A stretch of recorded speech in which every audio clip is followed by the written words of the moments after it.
From WHQR Public Media, this is the Newsroom. I'm Ben Schachman. Thanks for listening to this special edition for the 2025 Wilmington City Council election. This year, there are 3 open seats on council, and we have 8 candidates, including 6 challengers and 2 incumbents. We also have 3 candidates for mayor, including our incumbent mayor. While the city council race is technically nonpartisan, the local Democratic and Republican parties do play a role in supporting candidates. And for city council, we have 3 Republican candidates, 1 unaffiliated candidate, and 4 Democratic candidates, although the county Democratic Party implemented a straw poll to narrow its support to just 3 of those candidates, and 1 of the 2 Democrats running for mayor. And we'll have information on all of that on our show page.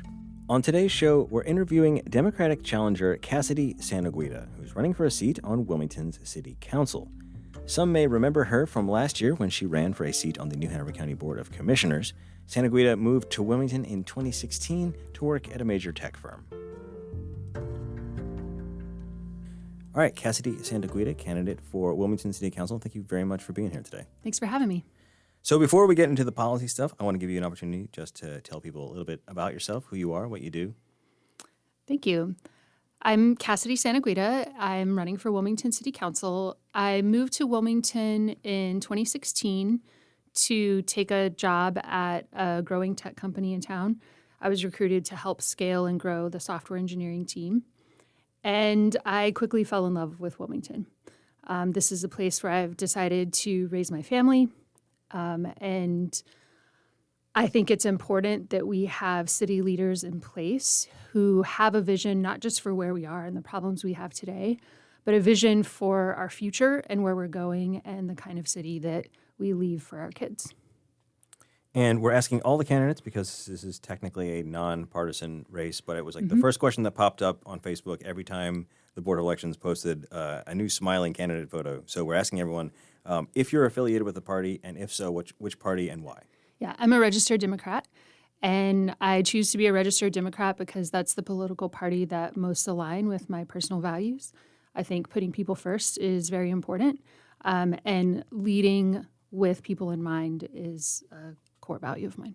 All right, it's policy time. Let's go. Let's go. Okay, this will not surprise you, but when we go out into the community and ask people what's top of mind for them, affordable housing comes up near the top of the list every single time. So I want to ask, what is your take on this? I mean, are there things you think the city should be doing more of, less of, differently? How do you think about the affordable housing issue? Yeah, I mean, I agree that it is the top issue that I hear about as well when I talk with people. And I think there are a lot of aspects to what affordable housing means. And I think when people talk about affordable housing, what they really mean is housing that they can afford, that the people that they know can afford. So that's how I tend to think about it in terms of what the city can do. I think the city's done a great job with some things. We've got, the 1 cent part of our tax rate that's set aside to support affordable housing in the city. And I think the next best step for us to level up is to establish a local housing trust fund. I know we've gotten close to that a few times here in our recent past. And I think it's enough of an issue now that we really need to prioritize making that happen. And for people who might not know, like what would a housing trust fund allow us to do?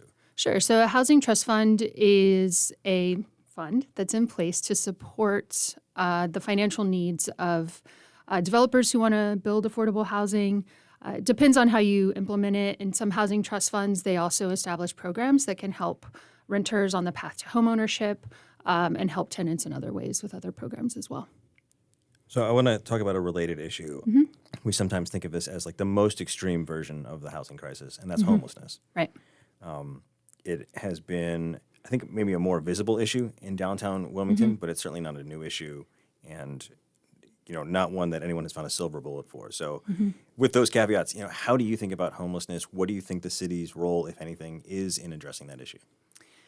Yeah, I think, this is another thing that I've heard in talking with folks throughout town is the issues facing folks experiencing homelessness and what that means for our city overall.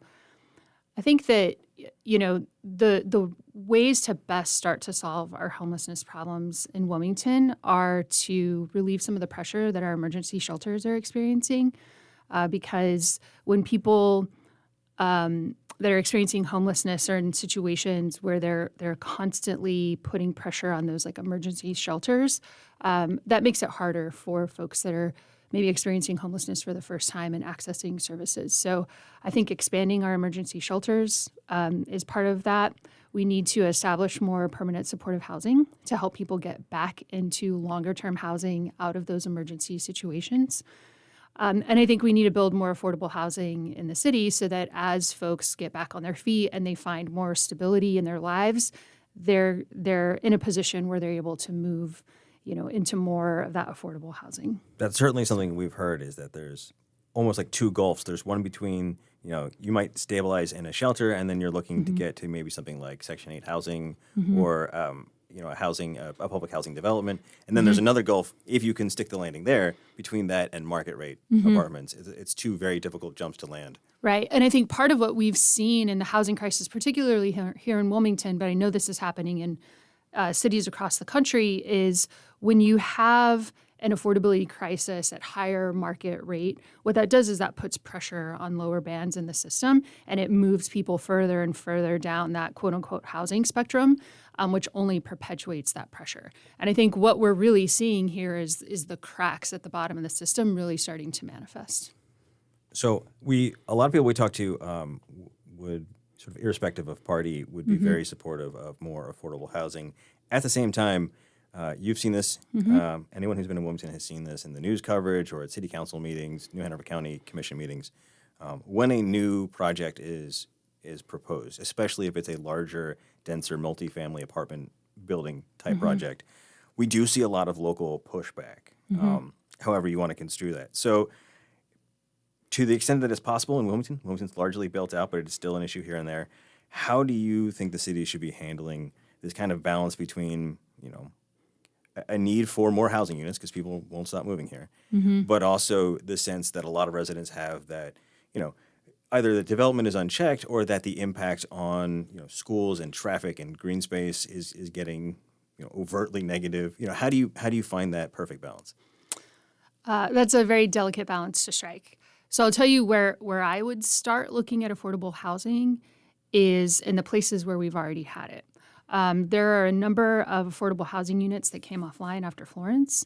And I think really working to get those housing units back online where we already have infrastructure, where the development already was, I think is a really great first step. And that's work that doesn't require, any new infrastructure, doesn't require cutting down trees or anything like that to happen. The other thing that I think is really important to keep an eye on, because I know this is true of several of our affordable housing developments across the city, is as they approach the end of their tax credit lifespan, we need to be aware that that's happening. And I think the city needs to work with developers in the community to make sure that those developments stay affordable housing. Because if we just put them back up to market rate, what we're really doing in that situation is removing that affordable housing inventory. And like I said, putting more and more pressure on that part of the housing spectrum. We have definitely seen over the last couple of years, LIHTC projects, so tax credit projects that reached the end of that 10-year or 20-year period, and then there was kind of a panic as people were trying to figure out who should step in and try to save us. I do want to ask, that's affordable housing when it comes to say like market rate apartment, because a lot of the apartments we see when we drive around Wilmington slowly are market rate quote unquote luxury apartments or high end apartments. And certainly that's part of the housing market too. Again, to the extent that there's room left to build those in Wilmington, do you have a philosophy of where that kind of density should go? Yeah, the first places that I would look for that kind of density, it's really what I mentioned before, is looking at infill, places where we already have infrastructure, places where we're not going to be cutting down patches of forest to enable housing development. I know that the apartment developments is. I know that's a delicate issue in our community, and I think we need to be smart about how we approach that because people do need a place to live. And so I think really focusing on infill, transit-oriented development wherever we can, I think is really the best way to think about where we put those like multifamily developments. You already touched on this, and it's something we've seen a lot of public outcry about, and that is the loss of Wilmington's green space. Whether that's, lots that were vacant or lots that were previously developed around existing trees, whether that's, live oaks or longleaf pines, or just the tree canopy in the downtown area. So what would your approach to green space as a pretty big idea? What would that be? Yeah, I think the city needs to continue to work to increase its protection of our tree canopy. I know the city has made some strides on that over the last several years, and I think we just need to continue down that pathway. And I think we need to take very seriously what it means when our tree ordinances are violated. And we need to make sure that we're collecting the fees for that and that we're using them to replace those lost trees. So I want to ask about a different kind of development now, Sure. and that's economic development. And again, this is another broad category. So this includes everything from the kind of incentive deal we saw with PPD or Live Oak Bank to the softer approach where maybe the city is a facilitator for new businesses. We've seen things like at one point there were box seats for city council members at Live Oak Pavilion, or Chamber of Commerce efforts to sort of lure people here. The Wells Fargo golf competition was part of that, with the hopes that business owners would come here and say, "Hey, this is a pretty grand place to start a business or to move a business to." So, what would your approach to that kind of economic development be, or do you think the city has a role in it? That's a great question. I do think it does play a role in, establishing a vision for the kind of city that we want to be and the kinds of businesses that we want to attract. And where it makes sense, I think the city should participate in making sure that we are attracting the kinds of businesses that are going to help our economy flourish. But we're also a city where people who work at these businesses want to live. I shared earlier my story of coming to Wilmington. I was really excited to live in a beach town. I'm a kid who grew up in the desert. And so being by the ocean every day is really awesome. But there were a lot of factors that I had to take into account, not just what is the job opportunity and is this a good company, but also can I afford to live here? What is it going to be like to live here? What are the schools like here as I'm raising my family? And so I think the city plays a role in helping establish our overall community. And then we are a place that's attractive for businesses and for employees. The other thing that I think is really important about this, and I found this, in the roles that I've had working here in Wilmington, I think it's important that the city plays a role in also growing the talent that we need, building a talented workforce so that as we attract these businesses, as we diversify the industries in the city, we are raising the people who can take on those jobs. And we don't have to find ourselves in a situation where we have to look outside of the city to get the talent that we need to make sure these businesses are successful. That's definitely been one concern we've heard, when city council has heard, whether it's state or local economic incentive packages, is that you often get the Google effect. A large tech company moves into town and offers 500 incredible jobs, and 400 of those positions are filled by people who move here for those incredible jobs. Right. Yeah. Another part of economic development that we hear a lot about is, Wilmington has grown tremendously economically over the last 20 years, and there are many people who are, happily, affluently living here. They've been very successful. That success has not been equally spread around the region. There is a fair amount of noticeable economic inequality in Wilmington, as in other places in the South. That also maps onto racial inequality to a large extent. And so we're asking all the candidates, do you think the city has a role in addressing both economic and racial inequality? And if so, where do you see the city being able to step in there? I think the city does play a role in that, and in the sense that, the city is also an employer in town, and ensuring that we have a diverse workforce in the city, and that we are compensating folks so that they are able to live here and breaking down some of those racial and economic barriers in that way, I think is really important. And so I would continue to support that work within the city. I also think, again, as I said, as city leaders, it's really important that we establish a vision for the kind of city that we want to be, and that we advocate for and promote the kinds of programs and businesses and opportunities that will start to break down some of those barriers that exist. All right, so I'm pivoting now. I want to ask about public safety. Sure. So top of mind for a lot of people, at least in social media discourse, which you must take with a grain of salt, has been about WPD, the Wilmington Police Department, in large part because they're getting a new police chief. And so many people feel like this is an opportunity to either reinvest in things the police department has been doing or to change course. I think city council will have some say in that. But it also, I want to, this also extends to the fire department, equally important, although a smaller staff. So from your chair, what would you like to see the police department, but public safety also in general, do differently, do more of, do better, do less of? That's a great question. And I'll be fully transparent and say that I'm not as close to the issue as the folks who work with folks in the police department and the fire department every day. But what I can gather from, media coverage and folks that I've spoken with in those departments and who work with those departments is I think bringing on a new police chief is a real opportunity to take a look at the culture of our police department and to look at the kind of workplace that we have and ask the kinds of questions like what does it mean to have a great working culture in our police department, and what does it mean to support the people who are keeping our city safe, and in some cases are putting their lives on the line to keep our city safe. So I think this is a really important moment for us to have some of that self-reflection and ask those questions.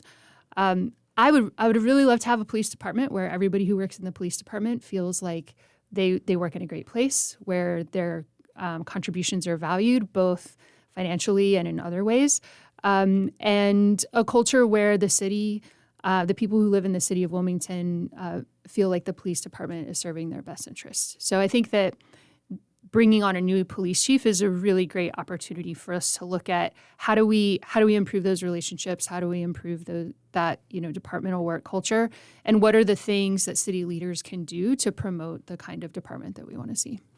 Another aspect of this is that we have seen, particularly with law enforcement agencies, but also with other first responders agencies, something of a bidding war between local municipalities and counties.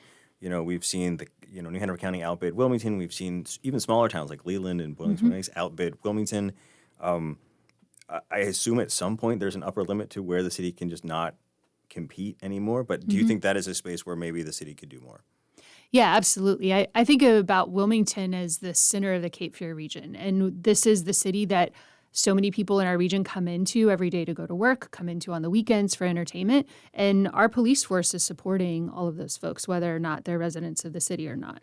And so I think it's important for the city to take a look at whether or not we're keeping pace the way that we need to with the surrounding market, and to make sure that we're doing everything we can, not just to recruit new folks to the department, but to retain the skilled folks that we already have. So I think, I think bringing on a new police chief is a great opportunity for us to take a look at some of these things and to take seriously the commitment that we have to the folks who work in public service. Retention is definitely a concern I hear, both from inside and outside the police department, just because at a certain point you could have the best and brightest, second year corporal, but the sergeant, lieutenant over them, if there's not that institutional knowledge there, you're going to have problems. If they're only 6 months ahead of them in experience, right. Where's your mentorship? Where's your senior leadership, et cetera? Exactly, yeah. All right, so here's the last policy question that we've been asking candidates, and that's about public transportation. So if you've been here since 2016, you've seen some of the ups and downs that WAVE has been through. The county was in, the county was out, the county's back in now to some extent. We always kind of wonder about federal funding. It's always kind of an issue. And so where we are right now, I think it's fair to say WAVE has made some more ambitious moves, but I certainly hear from people all the time that wish it did more, covered more space, but that's obviously costly. So what is your take on public transportation? Where would you like to see it go? What would you see WAVE like to look like in Wilmington? I think public transportation, WAVE in particular, needs investment if it's going to be successful. And that can be a difficult choice to make. How do you invest? Where do you invest? How much do you invest? But we've talked earlier about how much Wilmington has grown and how much the region has grown. Without a public transportation system that really serves the needs of the region, we're going to continue to find ourselves sitting in traffic, moving around the city very slowly. And we're going to find, I've seen this in other places that I've lived, we're going to find an increase in traffic incidents, traffic issues, car crashes, fatalities, et cetera.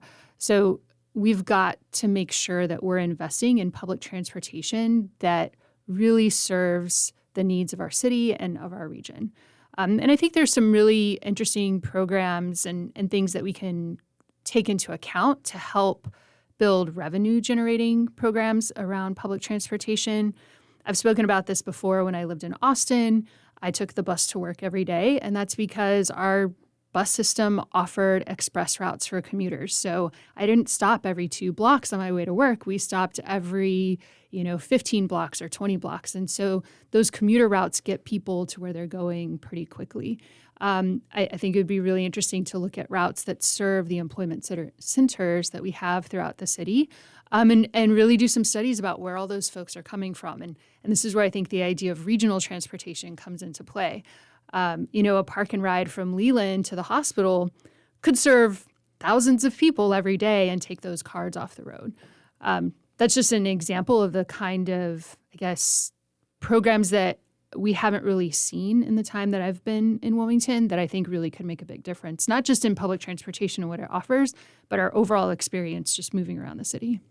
I have certainly heard there was at one point a Brunswick extension. I've heard many of my friends and colleagues who are up in the Penner County area would love a park and ride from Hansted because that is not the best commute. Yeah. I think the other aspect of WAVE that I think people struggle with sometimes is that there seems to be, for some significant portion of the population, an expectation that it succeed like a for-profit business. That it have butts in seats, so to speak.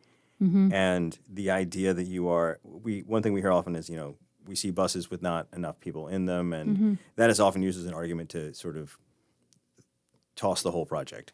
Sure, I understand that. I also think it's important to recognize that a public transportation system doesn't exist to generate revenue. It exists to help people move around your city, whether those are residents, whether those are commuters, whether those are tourists. A good public transportation exists to help people move around your city, and that's the investment that you're making. You're not looking for a revenue-generating arm of your government to help bring money in. So I don't view public transportation as something that needs to be revenue-generating. I think getting as close as we can to cost neutral is important because we also don't want a public transportation system that is just like a complete suck on the system, right? But I do think if we do the studies to look at the programs that will increase ridership and get us to the levels that we need to sustain a good public transportation system, and we invest in implementing those programs, I think we'll be really happy that we made those decisions in the future. I'm like you. I lived in New York City for many years, and I don't know how my life would have been possible without public transportation. Right. And the MTA is not a super profitable organization, but I don't think New York City works as a functioning city without it. Right. Yeah. And when I was taking the bus in Austin, I'll also tell you, like, the commuter buses had Wi-Fi on them. So that was my first hour of work, was the hour that I spent on the bus every morning. I could have spent that in my car, cursing the world around me, or I could have just sat on a bus and checked my email before I started my day in the office. And so I was spending the same amount of time on the road, but what I was doing with that time was very different. So I just think there's some really interesting things about public transportation that we can start to look forward to in our city if we invest in it. I think people, especially who ride the rails, appreciate that. I know. I used to teach English. I graded a lot of papers on the one train up to Brooklyn. So, all right, those are our policy questions, but I want to give you opportunity, anything that you wanted to talk about that we didn't get to, or maybe that you think is, not enough a part of this conversation about this city council campaign. Sure. One of the things that I've seen, on social media and in talking with voters is there's this call that I think for candidates who are everyday regular people. We don't just want elite people or the same people we've always had. And I guess what I would share with folks is I view myself as a regular person. I'm a parent who's raising a daughter here, so I make, school drop-off and pickup runs every day. I work for a company, and so I know what it means to have a job and, think about paying my bills and looking at cost of living here. So I guess that's just what I would say is I'm a real person who's living a real life here in Wilmington. That said, I also have a lot of leadership experience in my career background, helping organizations scale and grow. I think that's something that we need certainly here in the city. And I'm really excited and passionate about what kind of Wilmington we can build for the future and making good things happen here. All right. Well, Cassidy Santaguida, candidate for Wilmington City Council, thank you so much for being here. Thanks for having me. This is great. That was our interview with challenger Cassidy Santaguida, who's running for a seat on Wilmington City Council. I'm Ben Schachman. Thanks for listening to this special edition of the Newsroom. And check out our other candidate interviews at WHQR.org or wherever you get the Newsroom as a podcast.